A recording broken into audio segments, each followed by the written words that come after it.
मध्य प्रदेश कांग्रेस प्रदेश अध्यक्ष जीतू पटवारी के भाई नाना पटवारी की जांच की आंच फैलती ही जा रही है और वह अब उनके खास दोस्त मानव गंगवानी को भी ऑनलाइन सट्टे के मामले में आरोपी बना दिया गया है।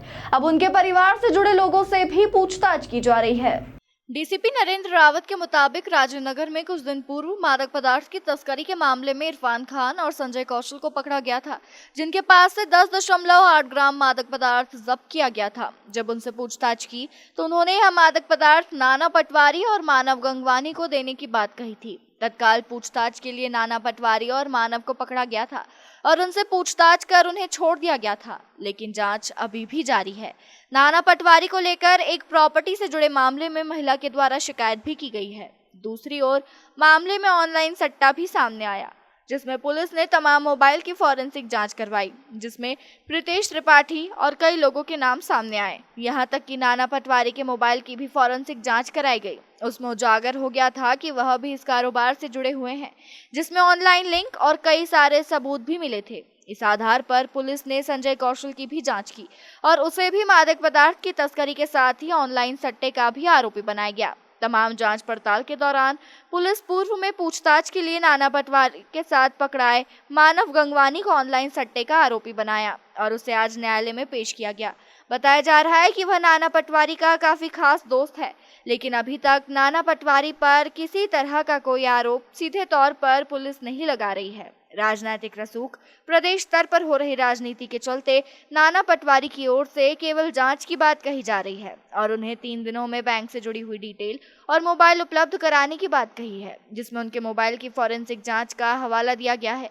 दूसरी ओर बात की जाए प्रॉपर्टी से जुड़े मामले की, तो पुलिस द्वारा पप्पू मंत्री से पूछताछ की गई, जिसमें बताया गया है कि 2010 में नाना पटवारी और सुमित मंत्री के साथ शुभम रेसिडेंसी कॉलोनी डेवलप की थी, लेकिन आपसी मामले में डेवलपमेंट के दौरान नोकझोंक हुई और उसके बाद 2016 में अलग से लाभम ग्रुप बनाया गया था, लेकिन अभी शुभम रेसिडेंसी और लाभम से जुड़े हुए दस्तावेज उपलब्ध नहीं कराए गए। पुलिस का कहना है कि दस्तावेज उपलब्ध कराए जाएंगे, उसके बाद में उनकी जांच की जाएगी। यदि किसी तरह का कोई सबूत या फिर धोखाधड़ी से जुड़े हुए दस्तावेज पाए जाते हैं तो उचित कार्रवाई की जाएगी। ये थाना राजेंद्र नगर में 16 जुलाई को ऑनलाइन बैटिंग और सट्टा अधिनियम के अंतर्गत एक कायमी हुई थी, जिसमें संजय कौशल, प्रीतेश त्रिपाठी को गिरफ्तार किया गया था। उनकी पूछताछ के दौरान ये मानव गंगवानी के भी कुछ उसमें सबूत सामने आए थे। मानव गंगवानी को कल नोटिस दे के तलब किया गया था और उससे पूछताछ की गई थी। पूछताछ के दौरान जो साक्ष्य आए थे उनके आधार पर उसको अरेस्ट किया गया। तो और कोई जानकारी थी इस पूरे मामले में गिरफ्तारी के बाद मानव गंगवानी ने, या जो जिनको बिल्डर को भी पूछताछ के लिए गया था उसमें किस तरह से नाना पटवारी संबंध या जानकारी थी? ऑनलाइन बैटिंग के मामले में मानव गंगवानी ने कुछ नाम बताए हैं, उन पर हम लोग अभी इंक्वायरी कर रहे हैं।